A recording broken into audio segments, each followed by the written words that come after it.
Dear Sean, you don't know me, but I would like to make your acquaintance.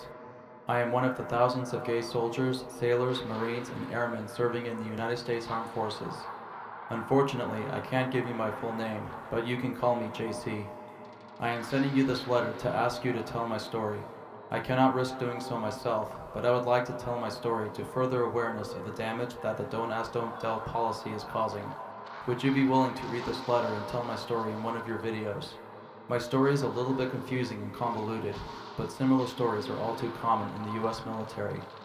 I am a 23-year-old soldier serving in the U.S. Army and a full-time university student. I come from a long line of military service.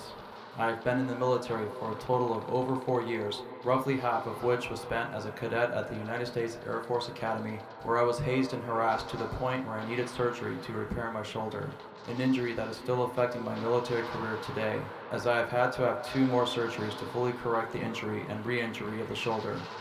All this harassment was for being perceived as gay. Granted, they were right, but still they had no right to treat me like they did.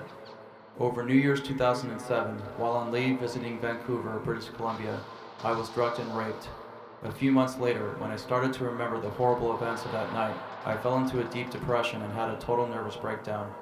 Of course, being a gay man in the military, I could not report it without risking my career, so I kept all the fear, rage, sadness, and pain inside. I had horrible nightmares every time I closed my eyes, leading me to avoid sleeping. I went 2 months with a total of 64 hours of sleep, which affected my judgment and grades. I made the mistake of going on a gay networking site on my personal laptop using the only internet connection that was available to the cadets, the military network, and I got caught.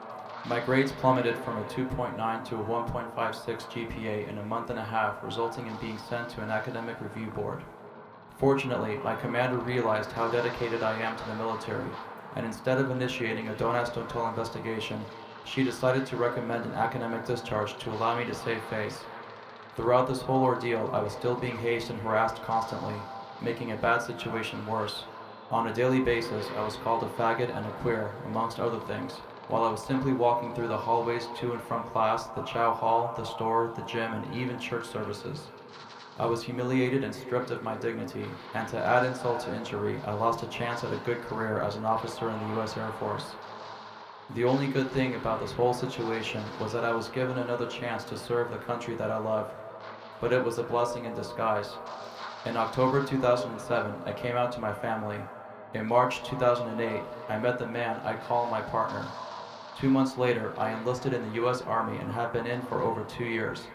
I love my partner, and I love the military. I am planning on having a long career in the military, but unless the Don't Ask, Don't Tell policy is repealed, I will never be free to live the life I want to live with my partner. This fight is so very important to me, but I can't fight it for myself.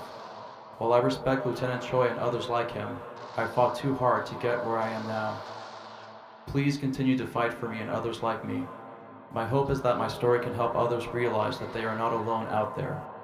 You are an inspiration to the people all over the country. I cannot thank you enough for what you are doing for our community. Thank you for making a difference. Don't stop doing what you do. With much love and thanks, JC.